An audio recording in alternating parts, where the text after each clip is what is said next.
بسم اللہ الرحمن الرحیم۔ آج کی حدیث، رسول اللہ صلی اللہ علیہ وآلہ وسلم نے ایک دن ارشاد فرمایا، بتاؤ اگر تم میں سے کسی کے دروازہ پر نہر جاری ہو جس میں روزانہ 5 دفعہ وہ نہاتا ہو تو کیا اس کے جسم پر کچھ میل کچل باقی رہے گا؟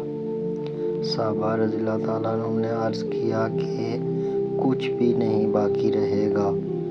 آپ صلی اللہ علیہ وآلہ وسلم نے ارشاد فرمایا، بالکل یہی مثال 5 نمازوں کی ہے۔ اللہ تعالیٰ ان کے ذریعے سے خطاؤں کو دھوتا ہے اور مٹاتا ہے۔